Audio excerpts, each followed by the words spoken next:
Hey, Friday Fraudster family. Hopefully everyone is doing well, but I have a question for you all today.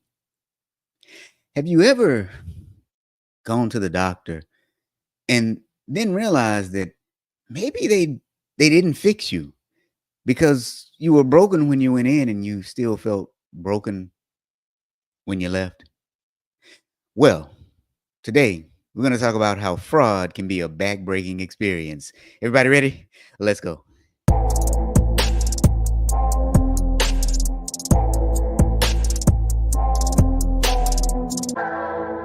Welcome to the Friday Fraudster podcast. Join them as they discuss sad, funny, and sometimes disturbing fraud stories. Be sure to catch past episodes on your favorite podcasting platform or go to www.fridayfraudster.com.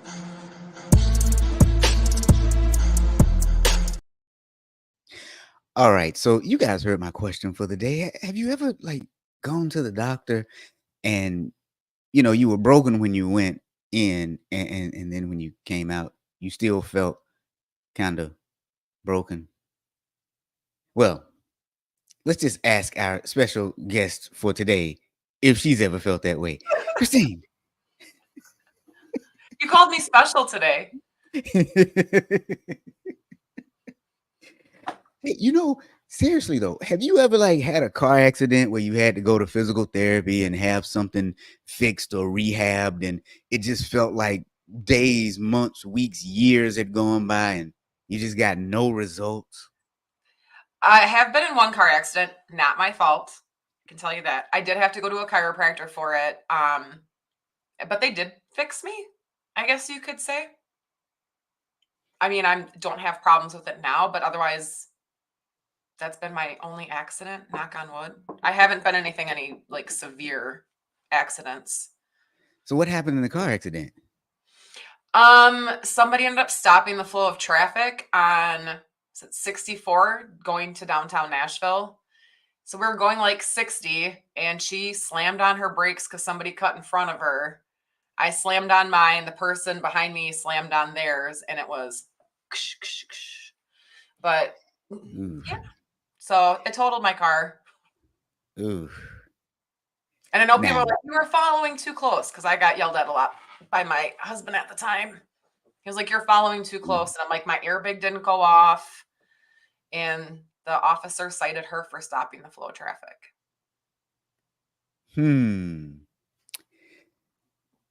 So how was that physical therapy appointment? Did you have to go every day, once a week?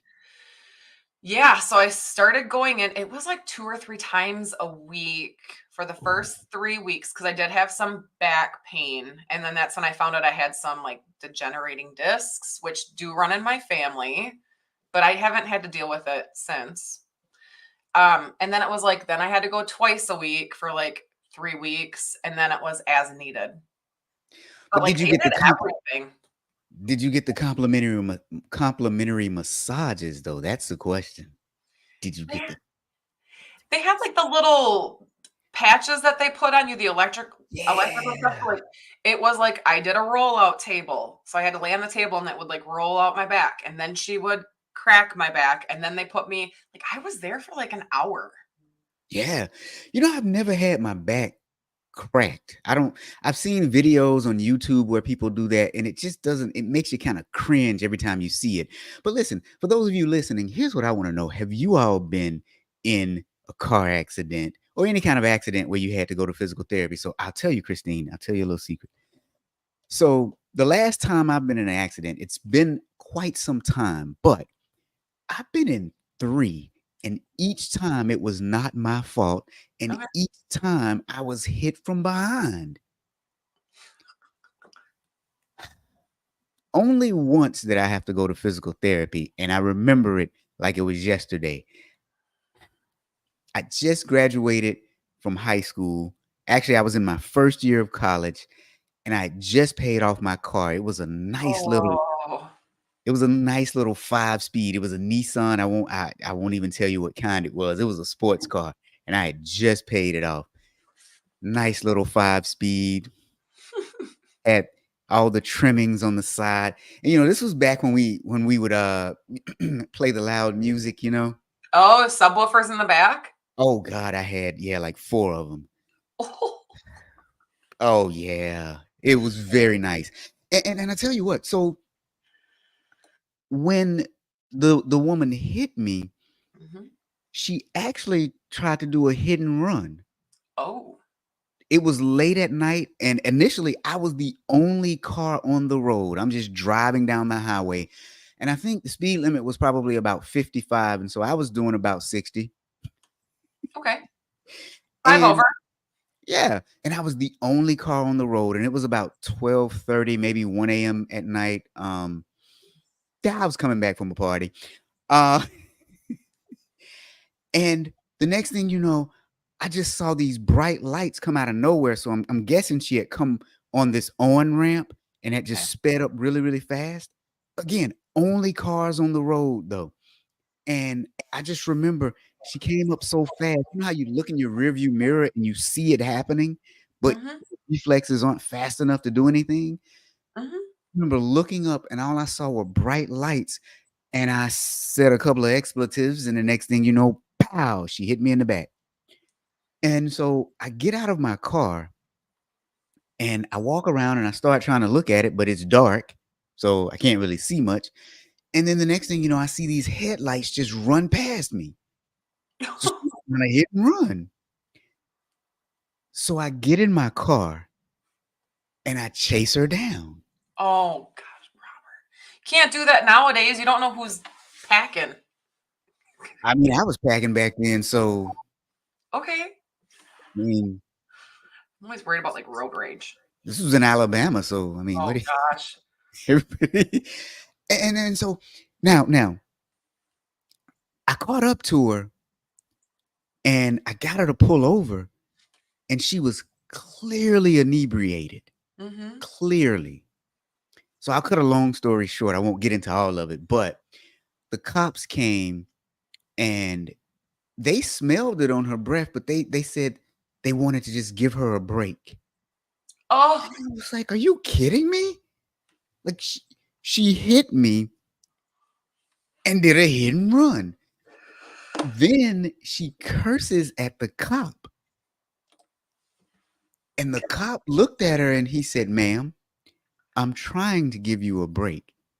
So you need to not give me a reason to arrest you." And I'm thinking to myself, she just gave you like 3 or 4. Like what is happening here? So Man. anyway, um my car ended up being totaled. So Okay. the car that I had just paid off, I had to get a new car. And I was sad. I had to go to physical therapy, and like you, I went either 2 or 3 times a week for like the first month. Actually, for about the first 2 weeks, I could barely walk, and I was, in college. I was having to go to class, and I remember I was walking with a cane because walking was painful. And I think I was in physical therapy for 3 months, I believe, maybe 2. But it was an interesting experience. The one thing I didn't think about though was looking at the bill, like to determine if they were actually charging the insurance company the right amount of money. Mhm. It You ever reminds me, thought about that? I gotta call my doctor because I went in for an annual and somehow I got a bill and it's supposed to be covered. Ah, yeah. So I'm wondering nowadays if anybody ever thinks about checking the bill to make sure that they bill the doctor for the right amount. Because insurance costs is so high nowadays, and a part of it is so much fraud associated with it drives up the cost. Do you want to know how much they charge my insurance company to do a blood panel, like to check to make sure all your levels and stuff are good? How much? $583. Ooh, for like a CBC blood panel, Yeah. the complete blood count. Yeah. Just to make sure everything's okay. I was like, are you You, kidding me? wow. Okay, so interestingly enough, a few years ago, I was checking on how much that cost without insurance because during the pandemic, I didn't have insurance. I think I Mhm. told you that before. I didn't have insurance, and so I was real scared about a lot of stuff happening or to me. But I think the cost of it was like $145 or something like that out of pocket. Cash patience. Yeah, We yeah, used to do that. I used to do that before when we had high deductibles. Um, we had to go to the emergency room for something. And I asked him, how much is it going to cost? She goes, well, if we bill your insurance, it's going to be like $780. And I'm like, okay, well, what if we pay cash? She's like, all right, let me go check. She came back and she's like, oh, well, they'll take care of it on your way out. Ended up being $120. yeah, yeah. There you go. So, so it sounds like there's a lot of money to be made from people who have health insurance, right? Mm-hmm. Oh, yeah. Yeah, yeah. All you got to do is bill the insurance company and they'll pay you. Well, and there are legitimate ways to do it, right? Because insurance companies, they have their set pay schedule for the amount of money that they will pay you. And if you are a doctor who provides a service, you can bill insurance and really make a fair amount of money. As long as you're contracted through that insurance company, because then I think you sit there and decide what discounts would be applied and all that other stuff when you bill them. Yeah, yeah. So, Well, and in the States, we have like Medicare and Medicaid, which their amounts are actually set that they will pay. And correct. they usually aren't necessarily as high as the commercial insurance carriers. Yeah. So, so what do you think about someone? so, so what do you think about someone who would actually defraud the insurance companies? I would be surprised if somebody told me there wasn't multiple people doing it. I mean, I feel like we've had other stories where, well, we had that one guy who bought the dead body and tried doing the life insurance scam. So defrauding the insurance company that way. Um, I mean, we sit here and I mean, I've seen stories and I'm sure other people have where you've got people that are like claiming that they're hurt so they get like short-term disability or they're on SSA, social security disability. And then there's these videos of them like moving, 20-pound sacks of potatoes or bottled water and they're perfectly fine. So yeah, it doesn't surprise me. Yeah, yeah. I think here's what I think. I think that when you get hurt, car accident, whatever kind of accident, that you should just go see The Godfather.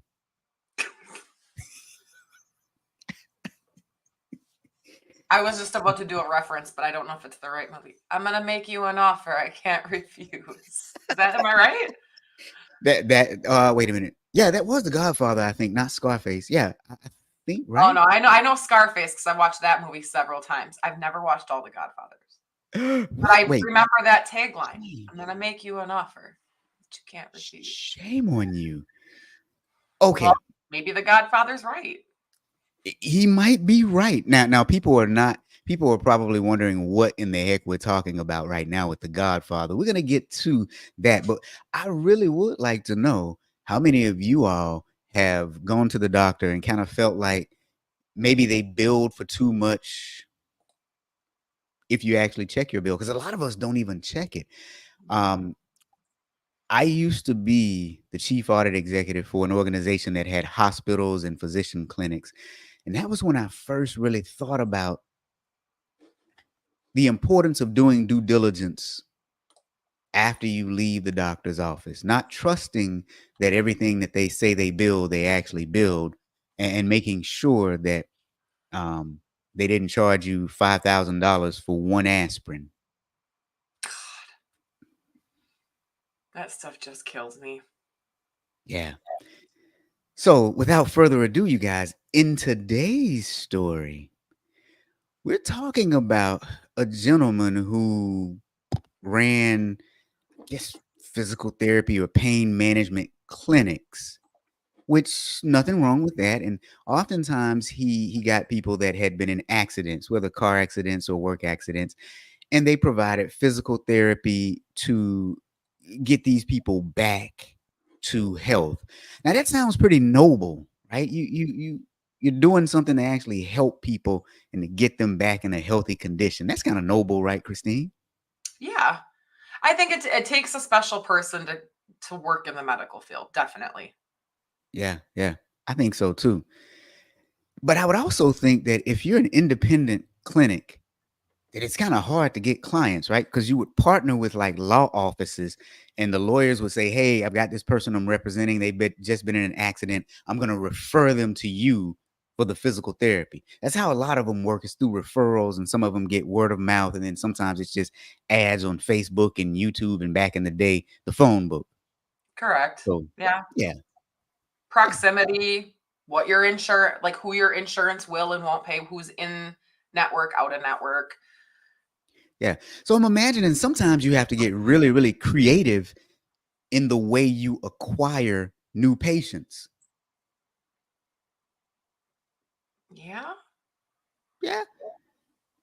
I mean, I Can you guess. think of any creative ways to do it nowadays? I mean, you could go do like TikTok videos and dance at the physical therapy unit or something, like, Other outside of marketing? I don't know. I mean, chamber of commerce meetings? I don't oh, that's a good one. Yeah. That actually, yeah, that actually is a good one. Chamber of Commerce know. meetings. So, Yeah. part of the community, getting out there, donating money to like schools and other charities to get your name out there. I mean, Oh, yeah. we have, That's a good one too. we've got small restaurants here that you can pay them and get your logo put on the placemat that they put on the Hmm. table. That's another good marketing tactic that you could use in order to get clients if you were a physical therapy type clinic. Right. You know what? But I've got one for you though. Or you could just open up a sham law firm, and as people come into the law firm for services because they've been in accidents, refer them to your medical clinic. And then once they're in your medical clinic, what you can do is treat them, well, I'm sorry, bill insurance for services that you did not provide to them. Or over provided stuff they didn't need. Or that too. Yeah. I mean, if you think about it, how often do we sit here and we listen to the professionals and they're going, "Oh, you need to do this, you need this test, you need this, you need this." And okay, I'm not the one that went to school for 80 years to understand this stuff. So, Right. Right. mhm. So that's a part of what our guy today did. I'm a little happy with this story, and I'll tell you why at the end. You're a little happy with this story? Like justice. Justice. Okay, okay. So you know what we're gonna do then? Because oftentimes we lead up to the whole punishment and stuff. Let's just go ahead and dive right into it. So he was a former chiropractor, and he was sentenced to 54 years and 8 months in Isn't state that prison. awesome? Isn't that I don't know why I'm so happy about that. Because we always hear like, "Oh, 8 years," or, and he could have served up to 93, Yeah, yeah. and he But got 54?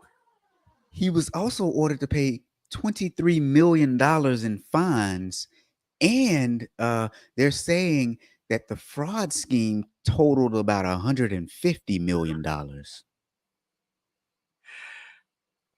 And it's been going on it went on for what? 10, 15? No, 5 years? 5 years. Holy cow. And so the judge was saying that he understood the workers' compensation system. So they use a lot of workers' comp claims, and that he did it simply because he was greedy. And what he would do. So there were a variety of things that he did. Let's just go ahead and run down what they said. So they're saying between 2009 and 2014, he controlled several sham law firms. Now, a few articles said several, and then a couple of articles said one law firm. So I'm not really sure between those. But he also controlled a network of health clinics. Now, an investigation over several years disclosed that he exaggerated patient injuries and then ordered his employees to provide unnecessary treatments, which resulted in inflated billings to insurance companies. Yeah.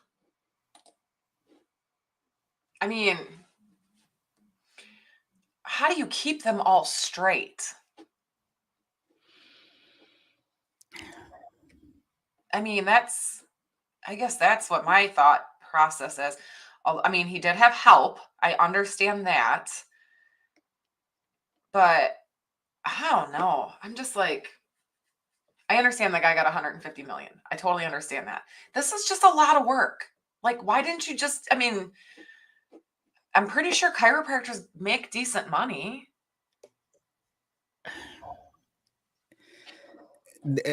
That's what I was thinking. On a serious note, there are a lot of people in the world hurting and in pain, and they need help.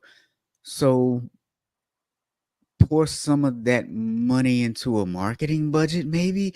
And also, he was in Southern California too. So Mhm. I'm imagining that you had a pretty decent pool of people to choose from in SoCal. So I don't really understand. But to me, one of the things that really stood out was the nurse, Miss Riviera, who testified that she was recruited into his scheme but never received effective treatment. And so what she said was she got released by the doctor's office and they told her that she was okay. And she said to them, "No, I'm not okay." And they proceeded to tell her that she was okay. But because she was a nurse, she was able to see what they had done on her, and she figured that she actually needed more treatment than what they had done. And then that didn't equate to what they actually billed. And she was one of the people that actually testified in court. Okay. I was wondering how they kind of got caught, but I guess, yeah. If you get Yeah, a specialist that's in there, well, and I think that's the weird thing about chiropractic work too. Like you and I, when we had to go for 3 times a week for so many weeks. It's not like you go in there and they give you an amoxicillin tablet and you walk out and you're fine. right. It's a progressive thing, chiropractic is. So, I mean, that's could end up being a lot of visits before anybody sits here and starts thinking, well, this isn't getting any better. And then what does a chiropractor do? Okay, well, maybe chiropractic work isn't what it's supposed to be. Now you need to go to a regular doctor. Is it like something you need surgery or infusions? Like, I don't know. I just can't believe he got away with that much. But Yeah, and well, companies.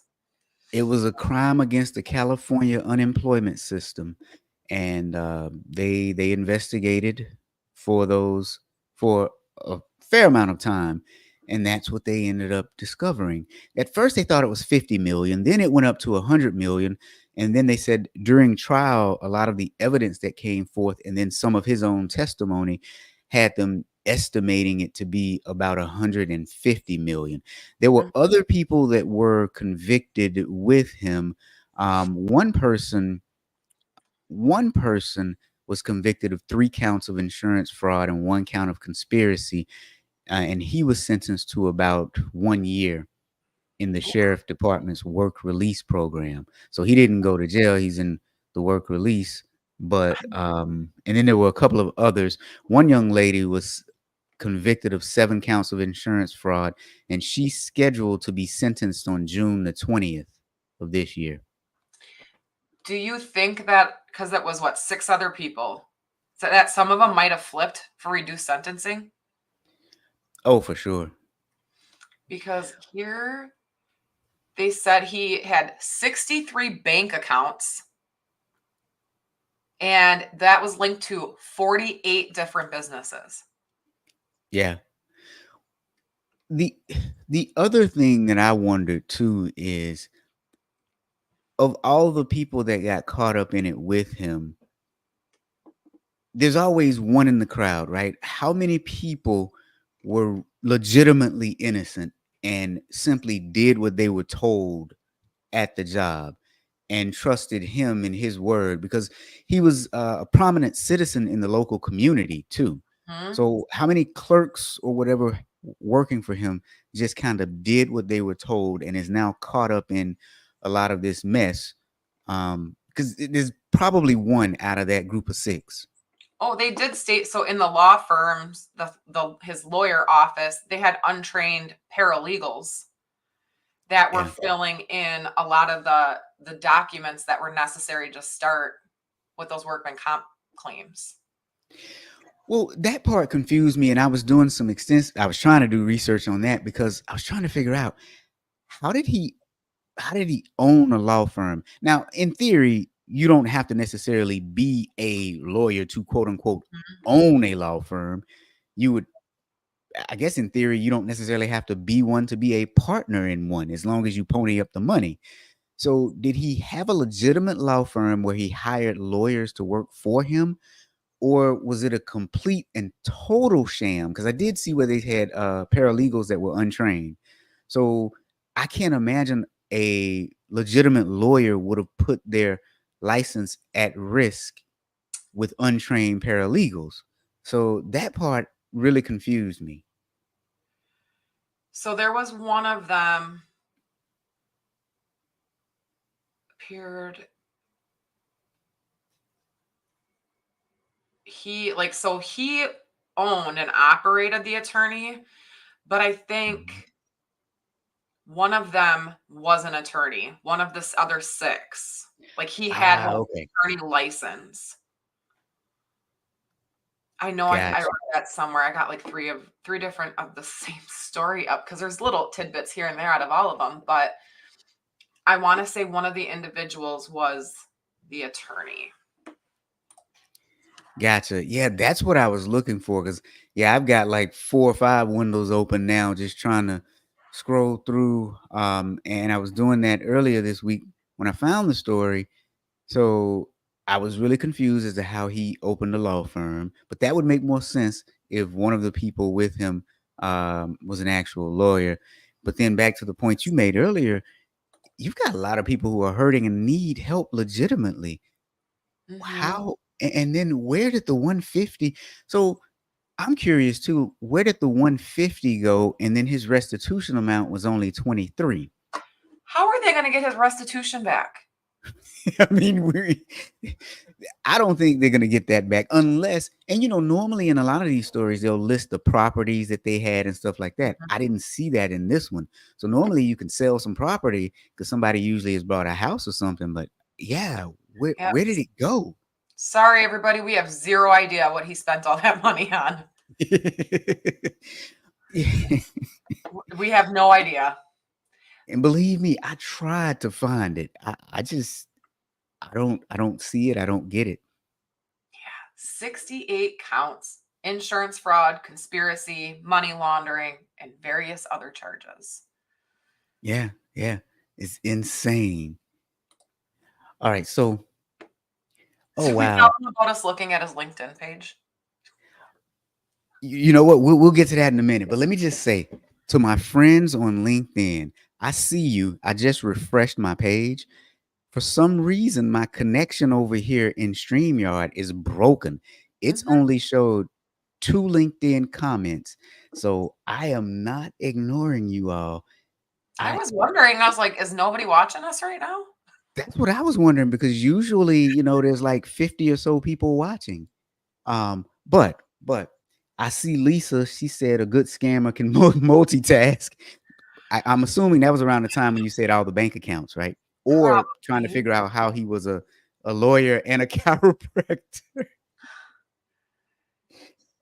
Well, I guess Oh, I'm just sitting here and thinking of, like, due diligence practices, everything else. I'm wondering how this, like, is this gonna are we gonna be able to figure this kind of fraud out a lot more with the new um EDD through FinCEN?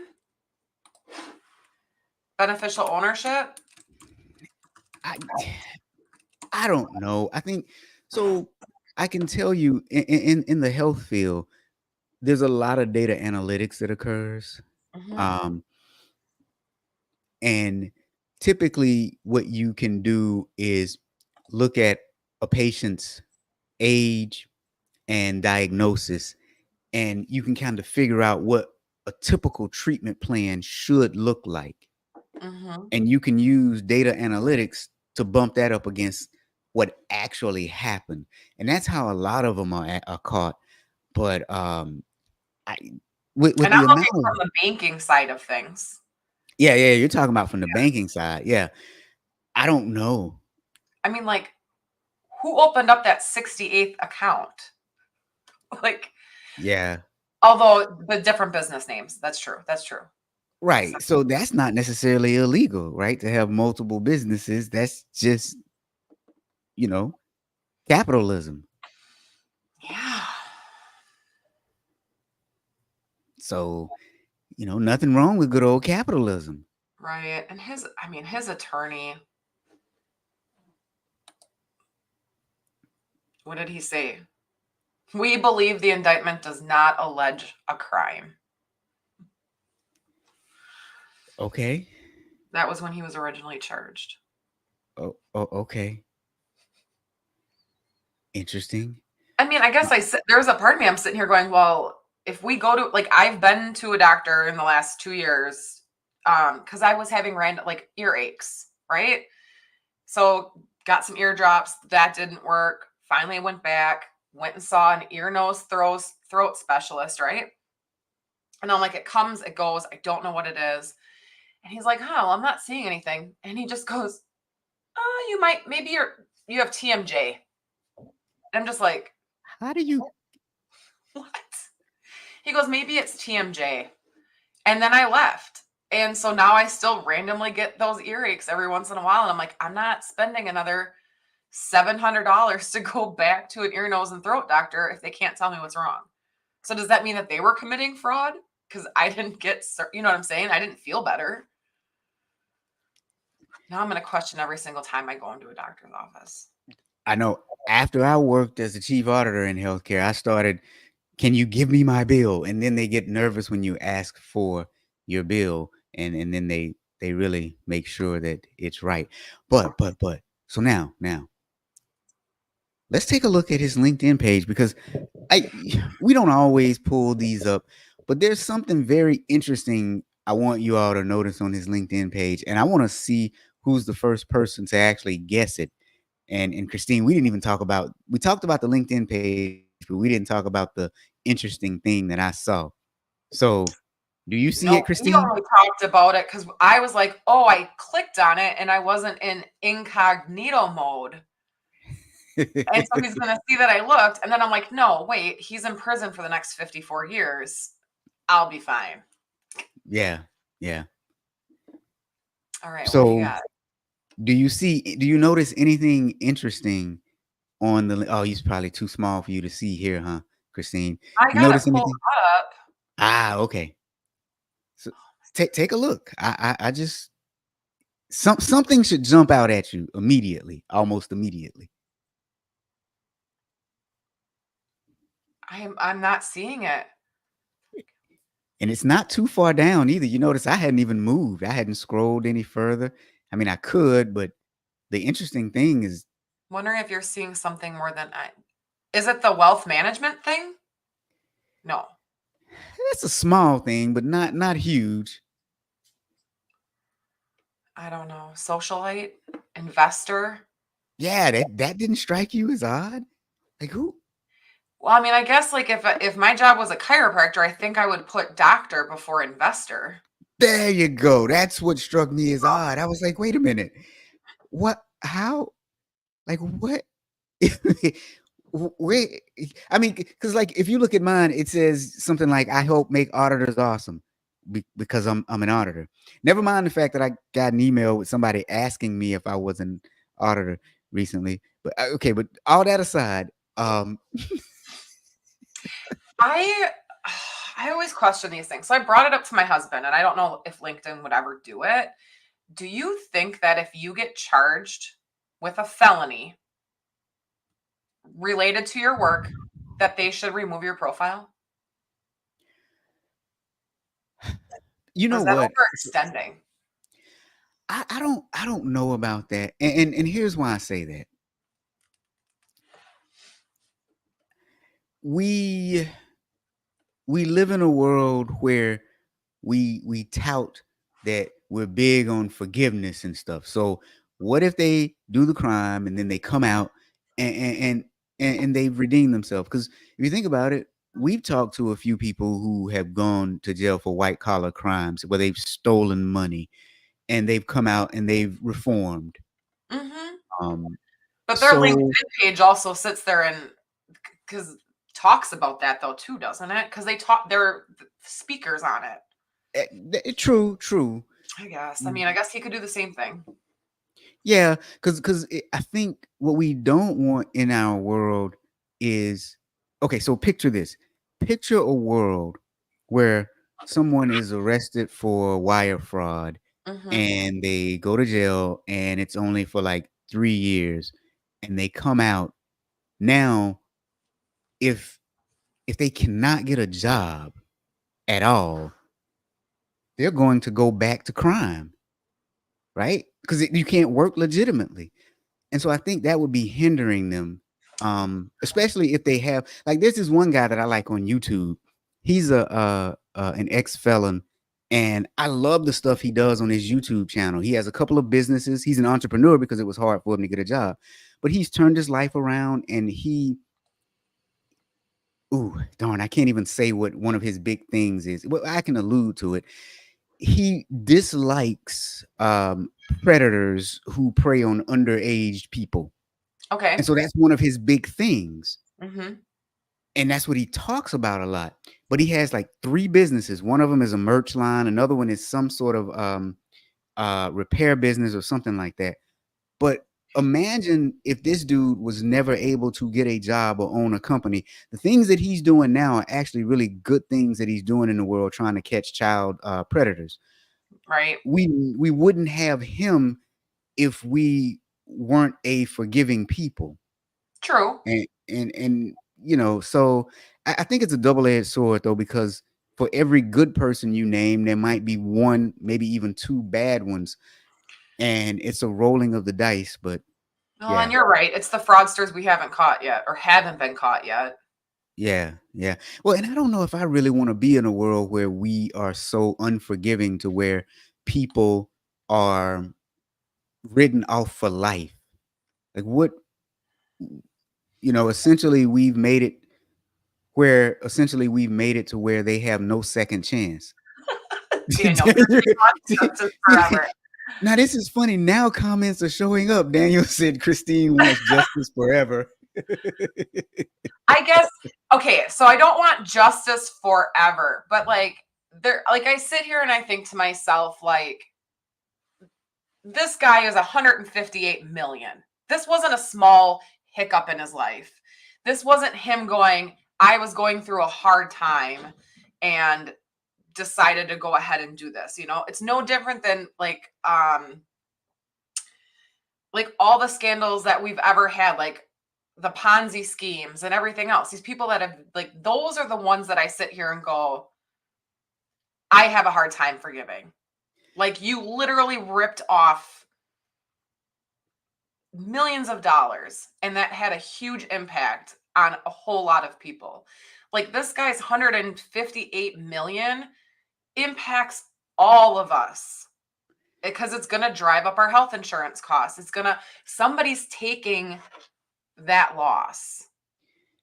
Yeah, So I think I that's why I'm totally like agree with sitting here that. like, man, they should just take his LinkedIn profile down and because this kind of stuff really irks me. And I'm not saying that I'm okay with other theft, because we've talked about ones where we've had some people that have had drug abuse problems or gambling problems and stuff like that. Like, yes, get them the help that they need.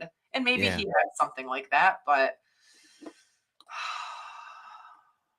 I don't Well, and know. I think here's the thing, because I completely understand what you're saying, but then that moves the needle to where we have to be selective with Mhm. how we do things from a punishment standpoint, especially on like social media platforms. And then so that begs the question of who becomes the ultimate decider. And so the person who's deciding can decide one way today and then another way tomorrow, just based on circumstances that may not be fair or reasonable or logical. And I'll give a controversial example. Mhm. So remember when Twitter banned Donald Trump? Like that doesn't make any sense. Even if you don't like what he's saying, Why True. would you ban a sitting president of a country from a social media platform? So, you know, Yeah. I'm on it the fence when it kind of comes to that stuff though. So yes, I'm not saying I don't believe in freedom of speech. 100%. I believe in freedom of speech. Okay? But then I also sit here and go, they're platforms that we don't own. Somebody else owns these. They get to set the rules because true, that's true. what it is Yeah. about having a free country. Do you know what I'm saying? So I think Oh that's why yeah. I'm on this fence thing of, well, you want us to have these platforms to say whatever we want, but yet you can control them and decide what does and doesn't get posted. Yeah. Very, very much so true because they are private companies. But then again, look at what happened to Twitter, you know? Mhm. And I really do think I believe Elon purchased it. Well, for two reasons. One, it became a tax write-off because it was losing money. Probably. But secondly, if you listen to him, he restored free speech on that platform. So whether you like him or not, Mhm. people are still able to be as intelligent or as stupid as they want to be on Twitter now. He restored a bunch of those accounts. Um so yeah, back to the LinkedIn example. If someone commits fraud and now they're banned from LinkedIn, what happens to the restorative justice if they are able to turn their life around? I think that now we've pigeonholed people into a life of crime because if no one will hire you and then you can't even start your own company, right? Mhm. Then what else are you going to do besides live off of friends and family and or resort to a life of crime? That's true. I mean, I do think there's instances where there is fraud that happened to that some people commit it, and it's such big news. Yeah. Their whole entire life they're going to be ostracized. Oh Nobody's yeah, gonna, for sure. yeah. So Yeah. yeah, like Madoff, like he's not ever. If he ever gets out, is he even out yet? Well, he's dead. Oh, that's right. Sorry. Yeah, he died in prison, and what is it? I think somebody can correct me if I'm wrong. I think one of his sons committed suicide, I Oh, believe. okay. It was at 2021 is when he passed away. So I'm gonna chalk that up to COVID brain. I don't think Oh any of no, us yeah, remember a whole lot during that time. definitely. I barely remember it. Yeah, yeah. But yeah, so back to his LinkedIn though. Sorry, yeah, sorry. When I saw socialite as your top thing on your LinkedIn profile, I was just like, wait a minute, that's weird. Or is it maybe it's just me? Maybe you guys, Daniel, Lisa, Carol, you guys listening, does that not seem odd to anybody else? That just Well, his about is socialite. What do you aside do for a living? I'm a socialite. I drink my tea like this. You know, it's pinkies up. drink my tea. His about is aside from his commitment to developing thriving businesses. So there's where your investor is. Yep. So He's where is driven, it? That's right here. yep, by unparalleled dedication to his community. Add 2 doctorate degrees. His success in the workplace and in the community is the result of his dedication to long-term vision of fulfilling the American dream. I mean, Yeah. I don't know. There's a part of me. Well, here's a question for you. Let's say, for instance, you're connected, your connection on LinkedIn, you ended up endorsing somebody, and something like this happens. Would you go to that LinkedIn page and take away all those endorsements and like remove your connection? Oh, now that's a really good question because most times you probably wouldn't even know. Yeah. You wouldn't even know. I'm trying to think. Ooh, it makes me want to check my Facebook page because we had that one gentleman here in our town that stole money from the baseball club. And he was Facebook friends with a lot of people in our community. Um, I did not know the gentleman, was not connected to him on any social media accounts. But now it makes me want to ask a couple of my friends, did you disconnect with, like, did you unfriend him on Facebook? That's a good question because I mean, there's no way you could know everyone. I'm not sure how many connections I have, but from a follower account, I'm like almost like 20,000. There's absolutely no way that I could sit here and know that connection number 1081 committed fraud or some True. sort of, dangerous person like, Freddy Krueger or something, and that I need to disconnect from that person. So that's a good point. It's a very good point. I mean, but would you? Like, say I did something. Would you unconnect me? Probably. And then you'd probably delete all of your Friday fraudsters I appeared on.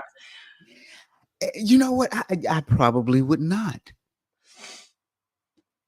I I would I would I would hold out for that restorative justice. You'd be hurt. You'd be like, she lied. Well, but it depends on what happened too, because oftentimes you got to wait until the trial is finished, or you got to get all the evidence. Because nowadays there's so much happening, especially in our court system. People get tried and fried in the court of public opinion before any type of evidence is actually produced. So it's Yeah. amazing. No, and that like I do sit here and wonder sometimes, like, how can you get that fair trial? Now, I listen to Dateline episodes because I have a long car ride in to work at times. And there are some episodes where I'm like, how did they find this person guilty? Like, what am I missing? Like, there was so much speculation that's there, but then I'm like, is it because they're in that smaller community? That sort of a thing. Like, everybody Well, hears the stories and already has their opinions. and then too, I'm trying to find something real quick so I can make another point. Um, So um, you're thinking of the football player. Are you thinking of the football player? I'm not even thinking of the football player this time. I'm actually thinking about Trevor Bauer, the baseball player. So think about this. Trevor Bauer, I was trying to think of his name. That's why I switched to that real quick. Trevor Bauer had two young ladies who said that he had done something to him, to them. And the MLB, Major League Baseball, they fired him in 2020, I think. And he was a multi-million-dollar earner. They fired him before they even went to court. After they went to court, he sued the young ladies, right? Mm-hmm. After they went to court, it was found that both young ladies were lying. One young lady was actually posting on social media bragging about being with him and was exchanging texts with her girlfriend saying, "How can I get money out of him? What do you think I should take from his house?" Now, it's 4 years later, and Mm-hmm. this gentleman still has not been hired back by the MLB. So he has no income, or at least reduced income from what he used to make. And Mm-hmm. that's what I mean when I say we're oftentimes tried and fried in the court of public opinion. I was thinking of Brian Banks Okay, yeah, him too. He's another one. because he Like was what? convicted of rape when he was 16 and had to sit 5 years. So he Right. lost his chance, but then the Seattle Seahawks allowed him to come in for an NFL tryout. Yeah. Yeah. So yeah. Uh-oh. Now here's Daniel.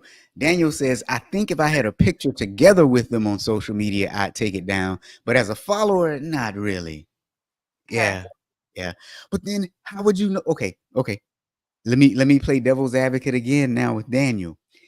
Daniel, I post on social media almost every day. So that means Multiple I have times. anywhere from that means I have anywhere from 2 to 300 pieces of content within a given year on social media. How would I remember? How would I know? I don't know. So yeah, I guess at the end of the day, it really could make me or anyone else look bad if we did not take that down. But at the same time, we could be taking down something for somebody who's innocent, or it could be, suppose somebody got arrested for a traffic ticket and you just heard that they got arrested. That happens, right? It happens. And now you've deleted them, and now they have some consequence for a traffic ticket, totally unrelated to anything that they do for a living. Mhm. Yeah. I don't know. Like, so, like, our baseball person that I was talking about, like, they in the indictment, he admitted to the cops what he did. So it's, you know what I'm saying? So for me, it's not this public opinion court. Like, he told the cops, "Yeah, I did it." So then I'm like, "Oh, I don't know if I want to be associate." Well, and that's the thing. I think it was weird because when it did come out, there were some people that were like, "Oh, I can't believe this." And then there were a lot of people that are like, "Oh, it doesn't surprise me. Doesn't surprise me that he did this." And I'm just like, Yeah, yeah. Well, and that's the other thing. I think oftentimes you kind of have a gut feeling, like you kind of have a feeling when something is not right or when somebody is doing something that's very, very wrong. But I will say, oftentimes, it is really the guilty person who screams first, and then the innocent person has to struggle to prove that they are innocent. And that's insane. "Yeah, I was watching this one video recently with this trial for some rappers or something, and they had the two guys sitting next to one another, and they were reading off the charges. And when the judge read off the charge, one of them got charged with either weapons or drugs, but the other one didn't. And so one guy looked and he said, "Your Honor, I have a question." And the judge was like, "Yes." He said, "Am I the only one who's being charged with whatever it was, either drugs or weapons? I can't remember." And the judge said, "Yes." And so he looked over at his buddy, and you could tell the look of betrayal because they both must have had it. But that look in his eye was like, you sold me out." yep. Oh. It's been talked about on social media for about a month or so, but you could just see it. And I was watching it like, whoa, this is real time betrayal. So you probably will never get the real story, but I do see that there are some people who, in this particular case, who got you know, what was it? Not community service, but what did he get? Probation. Okay. So and then some people got lighter sentences, and then he got the 100 gazillion years. So there must have been overwhelming evidence to show that, hey, he was the mastermind. I mean, by the way, that joke that I said earlier about the Godfather, we never did circle back to that. So he often referred to himself as the Godfather, you guys. So now, between being referred to as the Godfather and then having socialite listed on the first thing of your LinkedIn profile, anybody else see what I was thinking now? I'm trying to get to see if anybody is really kind of, or maybe I'm just crazy, but that just, like, who calls himself the Godfather? Like, if you have a true gangster name like that, usually somebody else is going to give it to you because of something that you've done. You don't give it to yourself. I am I the mean, self-proclaimed Godfather. Like, who does that? this guy, he was the godfather of ripping off insurance companies. And then out of all the things for it to come up, it's like his attorney had to explain to the judge that it was a joke. Like, this came up in court. Wait a minute, I missed that. What happened? It was I, in I one think I of the missed it. things that his attorney essentially, I'm gonna find it. Court records reported by the press indicate he operated his business and referred to himself as the Godfather, though his attorney said that name was a joke. So maybe Oh, it you know wasn't what? accurate. I just found it, but did you see his other nickname? I didn't even know he had two. So he referred to himself as the Godfather and also as number one. That sounds Now, like look, a nickname from Austin Powers.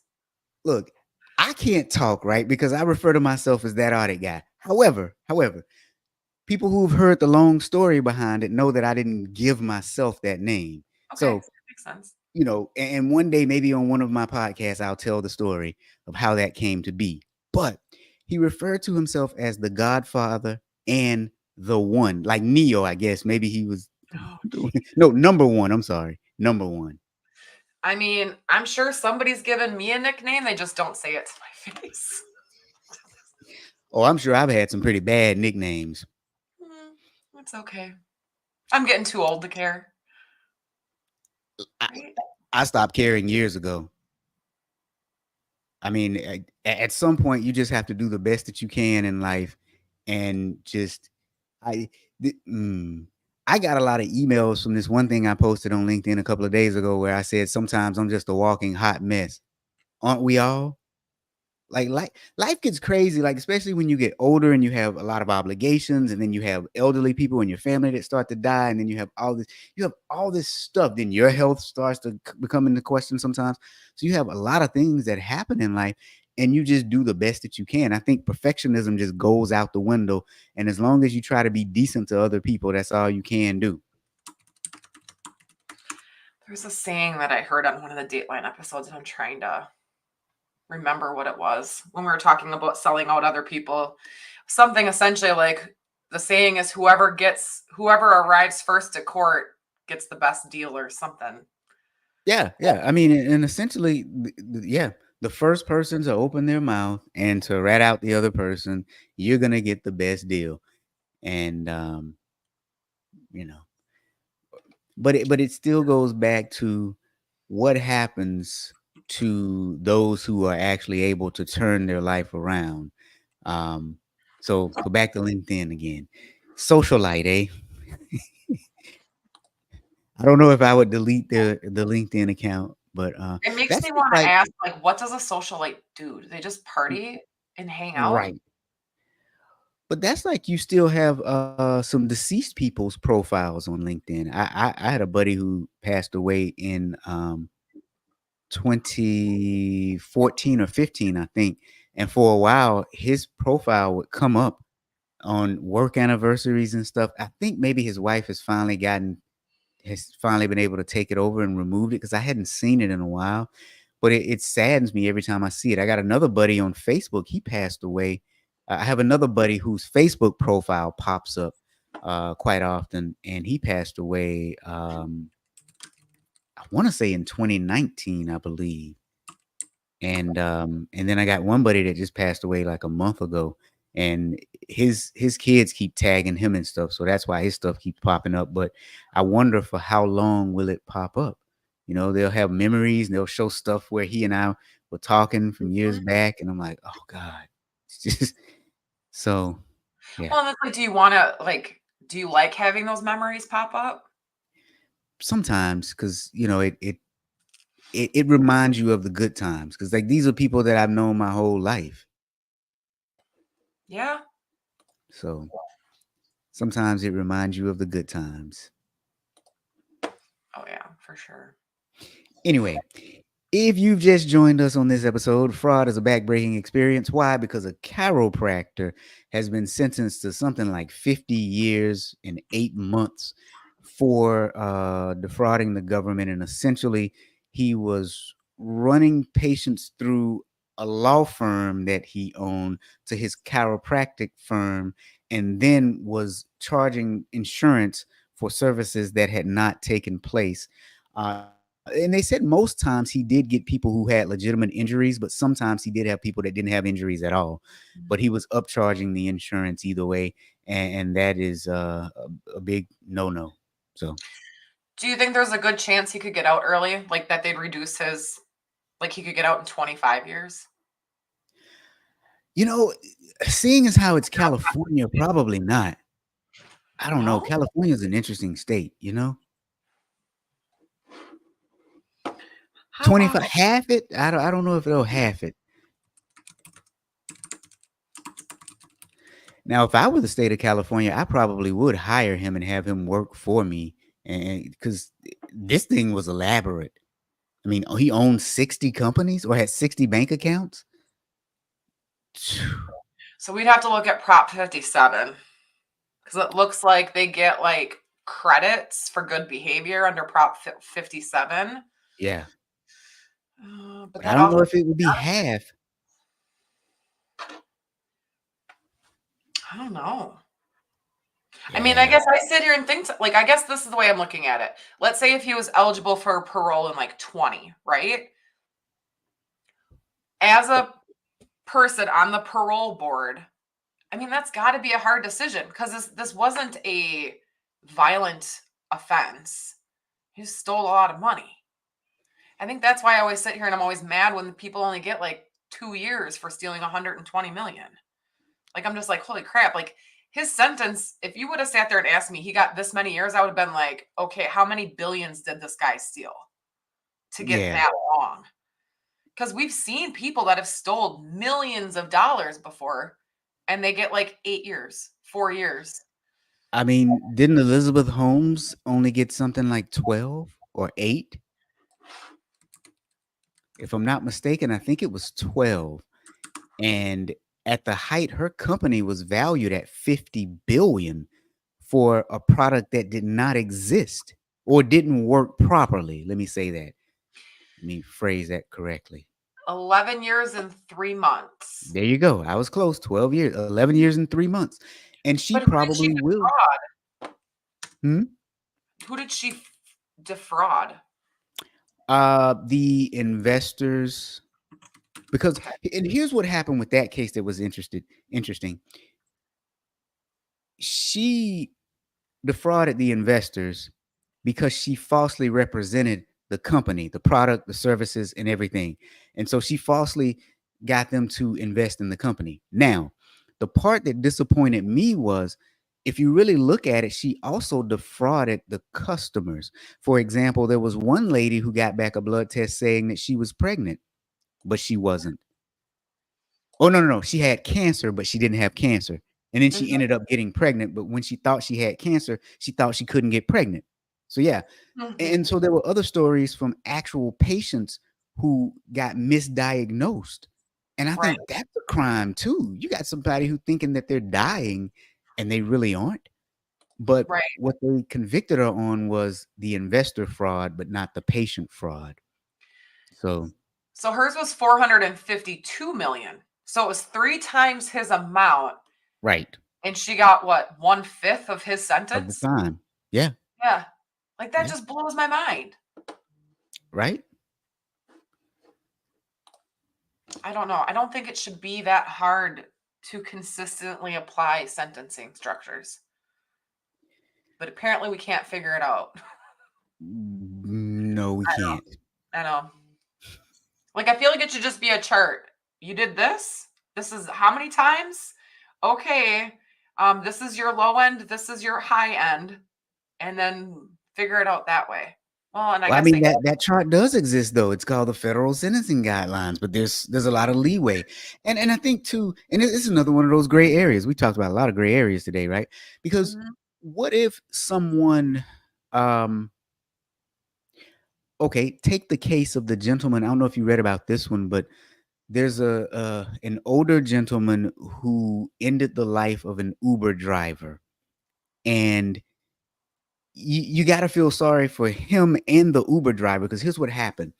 So he was being scammed, and Okay. the scam artist told him that somebody was coming to his house to get the money or get something from him.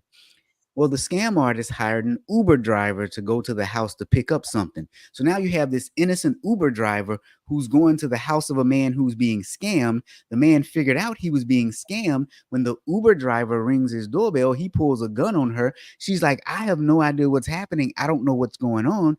He ends her life. He's been arrested. So now she's no longer with us. And he essentially is going to be no longer with the general public because he's probably going to get convicted. And so I think in instances like that, you want some sort of leeway Like to how? really, yeah, who knows what's going to happen because it just happened, right? I think it just happened last week or the week before. I gotta look at But that. I'm just sitting here thinking because of that happening, this guy isn't going to be the same. You oh no, know what well I'm think saying? about it. He's Hmm. never going to be the same. Her family is never going to be the same because she's no longer here. His family is no longer going to be the same. It's And that was in it's Ohio. horrible. Was it okay? I couldn't remember. I couldn't remember where it was, but yeah. Oh, yep, because it was they were trying to extract $12,000 for bond money for a relative. Oh, Holy, yeah, that's right. I couldn't remember exactly what it was, but yeah. And so uh, yeah, I yeah. mean, it's one of the most morbid thoughts that I have every once in a while is how much we trust strangers every single day Yep. with our life, with our money, Every day. every There's day. a huge amount of trust that we have over, yeah, Mhm. huge amount. So Oh, fun times. Man, we just went all around the world with this conversation today, didn't we? we did, but it was all kind of related and very interesting. Good. And LinkedIn is very interesting today because a lot of the comments didn't show up, and then Sorry, guys. sometimes they did, and it was so I'm gonna have to go back afterwards and try to respond to people and stuff like that. But we want to thank you all for joining us on this episode of, yeah, Lisa even made some other comments after the fact and they didn't show up. That's odd. So we want to thank you guys for joining us this week on the Friday Froster. Fraud is a back breaking experience. We'll see you next week. Bye.